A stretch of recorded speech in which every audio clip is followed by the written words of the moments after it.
Hello students, মই বন্দনা Baishya Guwahati S B Deorah কলেজৰ শিক্ষা বিভাগৰ অধ্যাপিকা। মই আজি শৈক্ষিক প্ৰযুক্তি বিজ্ঞান সম্বন্ধে আলোচনা কৰিম। এই পাঠটি এডুকেশ্যন মেজৰৰ চতুৰ্থ ষান্মাসিকৰ পাঠত সন্নিৱিষ্ট। ইয়াতে মই যিটো বিষয় আলোচনা কৰিম সেই বিষয়টোৰ শীৰ্ষক হৈছে শৈক্ষিক প্ৰযুক্তি বিজ্ঞানৰ দ্বাৰা শিক্ষাত নতুনত্ব। ইয়াৰে মই তিনিটা দিশ আলোচনা কৰিম: দলগত শিক্ষণ, বৈদ্যুতিক শিক্ষণ আৰু বৈদ্যুতিক পুথিভঁৰাল।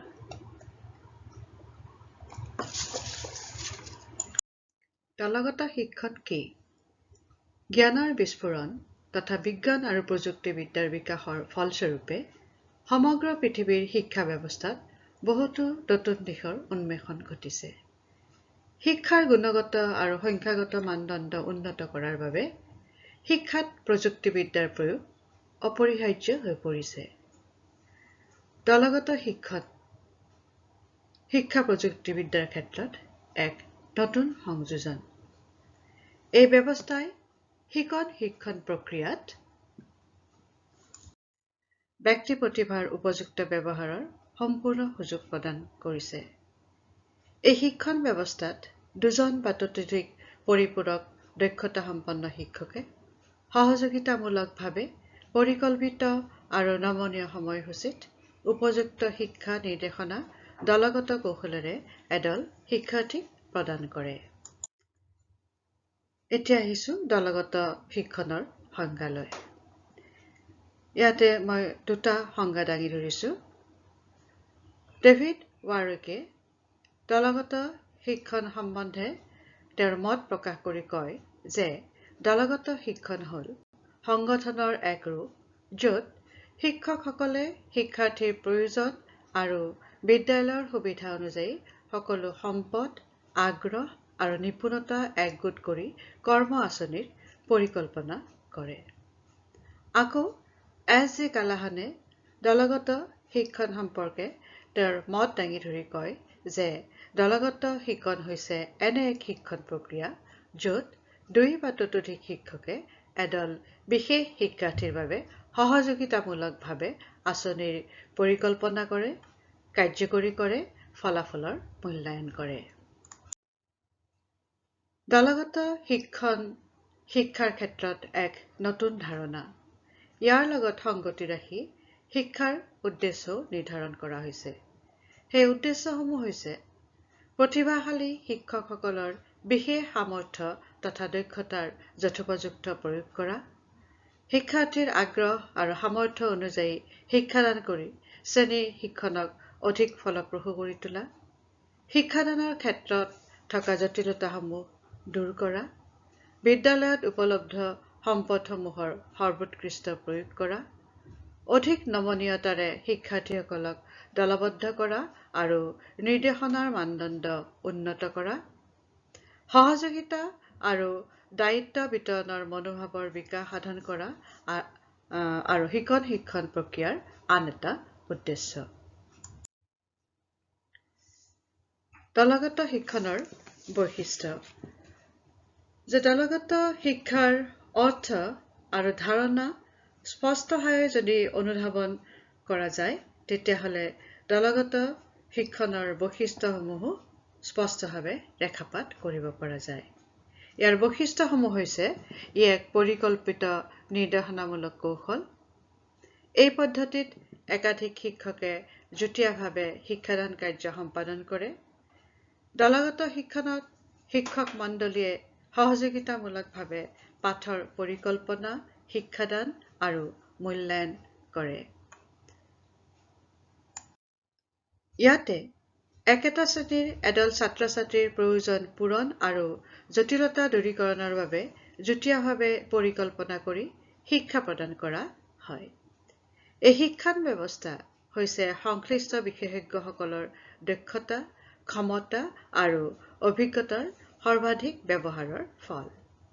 দলগত শিক্ষণত সময় আৰু শক্তিৰ সুষম প্ৰয়োগৰ লগতে শিক্ষাৰ্থীৰ প্ৰয়োজনীয়তা আৰু বিদ্যালয়ত উপলব্ধ সম্পদসমূহৰ ব্যৱহাৰৰ ওপৰত গুৰুত্ব দিয়া।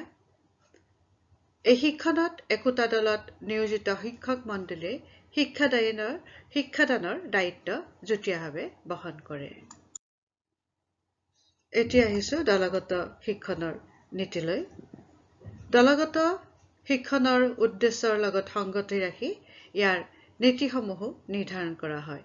ইয়াৰ নীতিসমূহ হৈছে শিক্ষকৰ নিজস্ব আগ্ৰহ, যোগ্যতা আৰু ব্যক্তিত্বৰ বৈশিষ্ট্য অনুযায়ী শিক্ষকসকলৰ মাজত বিভিন্ন কাৰ্য আৰু দায়িত্বৰ বিতৰণ কৰা, শিক্ষণ অভিজ্ঞতা আৰু উদ্দেশ্য অনুযায়ী দলৰ গঠন আৰু আকাৰ নমনীয় কৰা, বিষয়বস্তুৰ গুৰুত্বৰ ভিত্তিত সময় নিৰ্ধাৰণ কৰা, উপযুক্ত শিক্ষণ পৰিৱেশৰ সৃষ্টি কৰা। ইয়াত শিক্ষণ পৰিৱেশে মহাবিদ্যালয়ত বা বিদ্যালয়ত উপযুক্ত পৰীক্ষাগাৰ, গ্ৰন্থাগাৰ, কৰ্মশালা আদিৰ কথাই উল্লেখ কৰিছে। পাঠ্য বিষয়ৰ প্ৰতি থকা আগ্ৰহ অভিৰুচি অনুযায়ী সমপৰ্যায়ৰ শিক্ষাৰ্থীৰ দল গঠন, শিক্ষাৰ্থীসকলৰ কাৰ্যাৱলীৰ অহৰহ তত্বাৱধান আৰু মূল্যায়ন, আৰু শিক্ষাৰ্থীৰ ব্যক্তিগত ক্ষমতা আৰু সামৰ্থ্য অনুযায়ী নিৰ্দেশনা দান। এতিয়া আহোঁ দলগত শিক্ষণৰ প্ৰকাৰ। দলগত শিক্ষণ আমি 3 প্ৰকাৰে প্ৰদান কৰিব পাৰোঁ। প্ৰথমটো হৈছে বিভাগীয় দলগত শিক্ষণ, আন্তঃবিভাগীয় দলগত শিক্ষণ আৰু আন্তঃবিদ্যালয় মহাবিদ্যালয় শিক্ষকৰ দলগত শিক্ষণ। বিভাগীয় দলগত শিক্ষণ হৈছে য'ত একেটা বিভাগৰ একাধিক শিক্ষকে সহযোগিতাৰে কোনো এটা শিক্ষাৰ্থীৰ দলক শিক্ষা প্ৰদান কৰে। আকৌ দ্বিতীয়টো আন্তঃবিভাগীয় দলগত শিক্ষণ হৈছে কোনো এটা বিভাগৰ সংযুক্ত বিষয়সমূহৰ কঠিনতা দূৰীকৰণৰ বাবে সংশ্লিষ্ট বিষয়ৰ বিশেষজ্ঞ শিক্ষকৰ সহযোগত শিক্ষাদান কৰা কাৰ্য। তৃতীয়টো প্ৰকাৰ হৈছে আন্তঃবিদ্যালয় মহাবিদ্যালয়ৰ শিক্ষকৰ দলগত শিক্ষণ। ইয়াত বিভিন্ন শিক্ষানুষ্ঠানৰ দক্ষ শিক্ষকসকলে যুটীয়াভাৱে শিক্ষাৰ ক্ষেত্ৰত তেওঁলোকৰ উন্মেষিত চিন্তাধাৰাৰ প্ৰয়োগ কৰি আৰু বিকাশ কৰি শিকণ আৰু শিক্ষণৰ উন্নতি সাধিব পাৰে। এতিয়া আহোঁ দলগত শিক্ষণৰ কাৰ্যপ্ৰণালীলৈ। যে শিক্ষণ প্ৰক্ৰিয়াৰ উদ্দেশ্যৰ পৰিপ্ৰেক্ষিতত দলগত শিক্ষণত সুসংগঠিত আৰু শৃংখলাবদ্ধভাৱে পৰ্যায়ক্ৰমে অগ্ৰসৰ হোৱাৰ ওপৰত গুৰুত্ব আৰোপ কৰে। এই পৰ্যায়সমূহ হৈছে পৰিকল্পনা, প্ৰয়োগ আৰু মূল্যায়ন। যে শিক্ষাৰ সফল ৰূপায়ণৰ ক্ষেত্ৰত পৰিকল্পনাৰ স্তৰটো অতি গুৰুত্বপূৰ্ণ। ইয়াৰ ওপৰতেই শিক্ষাদান প্ৰক্ৰিয়াৰ সাফল্য নিৰ্ভৰ কৰে। সেয়েহে এই স্তৰত কিছুমান সুনিৰ্দিষ্ট সিদ্ধান্ত গ্ৰহণ কৰিব লাগে, যেনে যৌথ শিক্ষাৰ উদ্দেশ্য নিৰ্ধাৰণ, পঠিতব্য বিষয় নিৰ্ধাৰণ কৰা, নিৰ্ধাৰিত বিষয়ৰ শিক্ষাদানৰ বাবে এক খচৰা প্ৰস্তুত কৰা, প্ৰাপ্ত সম্পদসমূহৰ চিনাক্তকৰণ কৰা, যৌথ শিক্ষণৰ দল নিৰ্বাচন কৰা, প্ৰতিজন শিক্ষকৰ যোগ্যতা, দক্ষতা আৰু সামৰ্থ্য অনুযায়ী তেওঁলোকক দায়িত্ব প্ৰদান কৰা, শিক্ষণ পৰিৱেশৰ শিক্ষণ সহায়ক উপকৰণসমূহ চিনাক্তকৰণ কৰা ইত্যাদি। প্ৰয়োগ হৈছে কি? যে পৰিকল্পিত কাৰ্যাৱলীৰ যথাযথ প্ৰয়োগ এই শিক্ষণ পৰ্যায়ৰ এক গুৰুত্বপূৰ্ণ পৰ্যায়।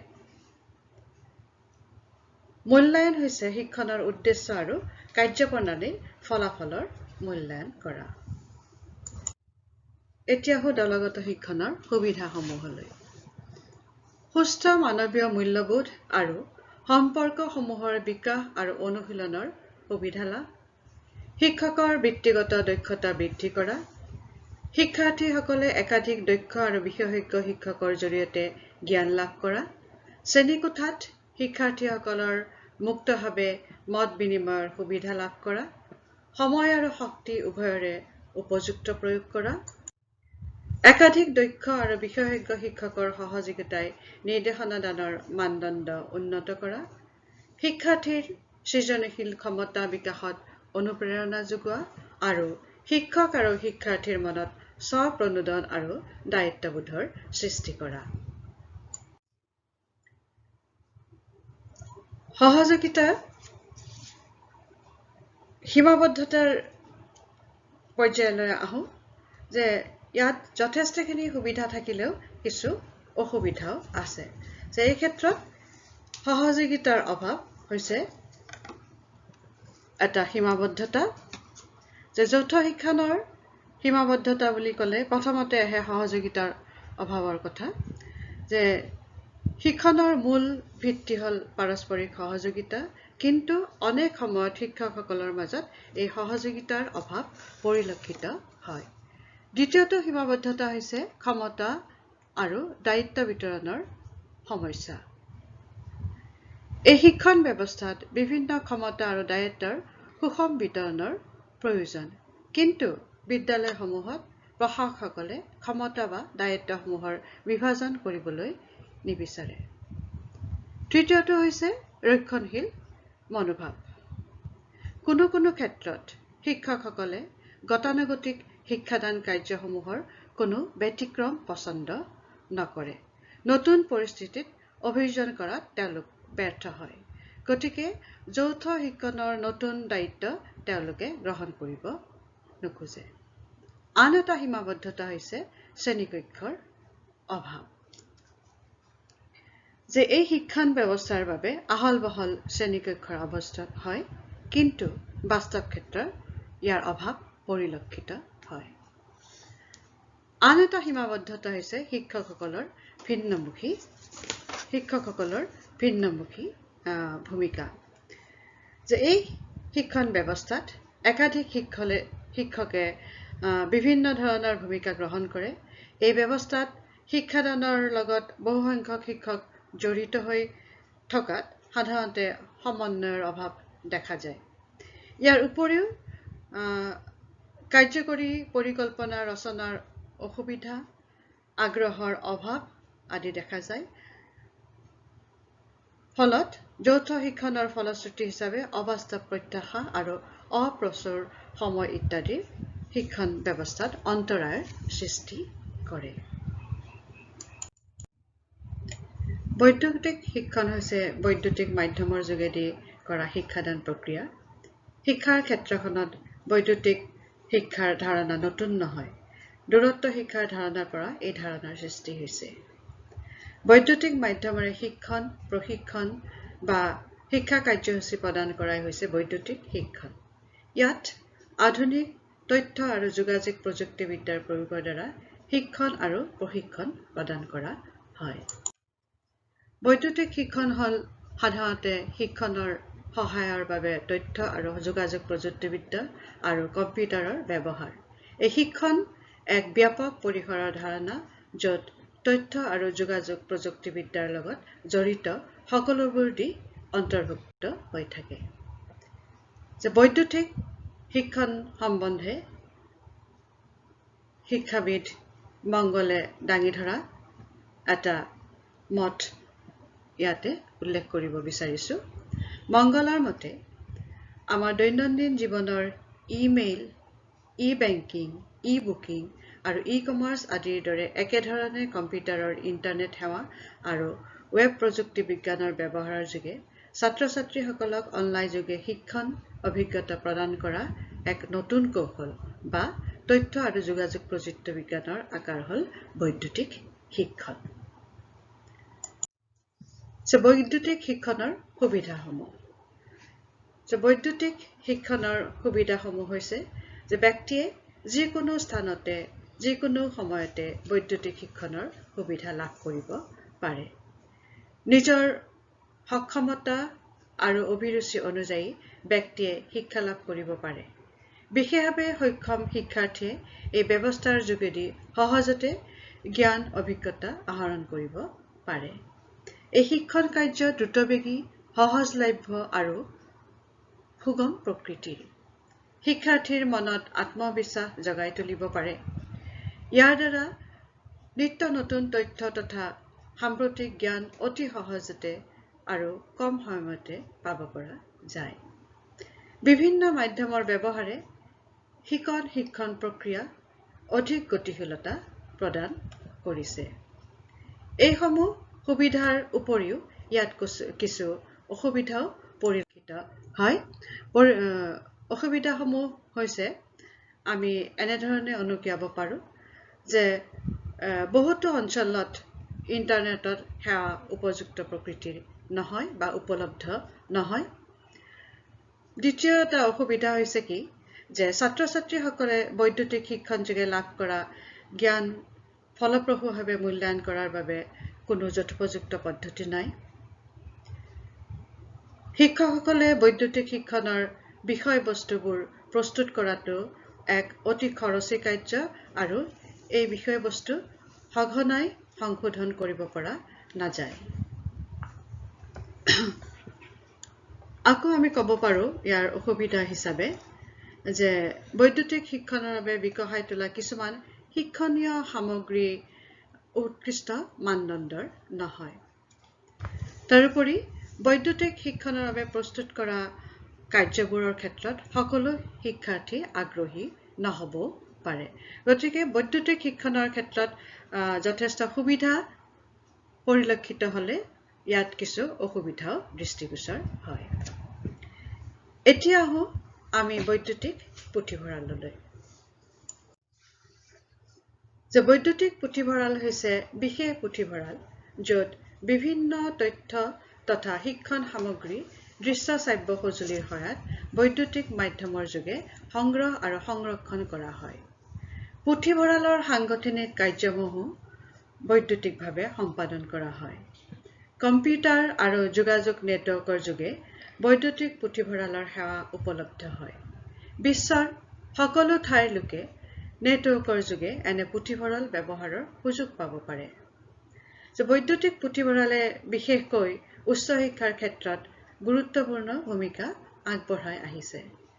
ইয়াৰে কেতবোৰ ভূমিকাৰ কথা আমি উল্লেখ কৰিব পাৰোঁ। প্ৰথমতে আমি উল্লেখ কৰিব পাৰোঁ তথ্যৰ ব্যৱস্থাপনা সম্পৰ্কে, যে শ্ৰেণীকোঠাত ব্যৱহৃত বিভিন্ন বিষয় আৰু অন্যান্য প্ৰাসংগিক আহিলাবোৰ ব্যৱস্থাপিত কৰাৰ এক গুৰুত্বপূৰ্ণ আহিলা হৈছে বৈদ্যুতিক পুথিভঁৰাল। বৈদ্যুতিক পুথিভঁৰালৰ ব্যৱস্থাপনা অতি স্বাধীন প্ৰকৃতিৰ, কিয়নো ইয়াত মানুহৰ অংশগ্ৰহণ অবিহনে সমগ্ৰ প্ৰক্ৰিয়াটো বৈদ্যুতিক পুথিভঁৰালে দ্ৰুতভাৱে সম্পাদন কৰে। দ্বিতীয়তে আমি ক'ব পাৰোঁ যে তথ্যৰ সুগমতা, যে বৈদ্যুতিক পুথিভঁৰালৰ সহায়ত জ্ঞান লাভৰ এক নতুন দিশ ছাত্ৰ ছাত্ৰীসকলে লাভ কৰে। নিজৰ প্ৰয়োজন অনুযায়ী তেওঁলোকে তথ্য লাভ কৰিব পাৰে। আন এটা উল্লেখনীয় ভূমিকা হৈছে বিষয়বস্তুৰ বিতৰণ। শিক্ষক তথা ছাত্ৰ ছাত্ৰীসকলে শৈক্ষিক ক্ষেত্ৰখনত বিভিন্ন ধৰণে বৰঙণি আগবঢ়াব বিচাৰিলে ইণ্টাৰনেটৰ যোগে তেওঁলোকে লিখা বিষয় আপলোড কৰি অন্য ব্যক্তিসকলক পঢ়াৰ সুবিধা প্ৰদান কৰিব পাৰে। আন এটা ভূমিকাৰ কথা উল্লেখ কৰিব পাৰোঁ, সেয়া হৈছে কি পাৰস্পৰিক ক্ৰিয়া, যে বৈদ্যুতিক পুথিভঁৰালৰ দ্বাৰা ব্যৱস্থাপিত বিষয়বোৰ পাৰস্পৰিক ক্ৰিয়াযুক্ত আৰু বহু মাধ্যমযুক্ত হয়। ইয়াৰ উপৰিও আন এটা উল্লেখনীয় ভূমিকা বৈদ্যুতিক পুথিভঁৰালৰ হৈছে যে বিশেষভাৱে সক্ষম বিভিন্ন ছাত্ৰ ছাত্ৰীক শিক্ষণ সুবিধা বৈদ্যুতিক পুথিভঁৰালে প্ৰদান কৰিব পাৰে।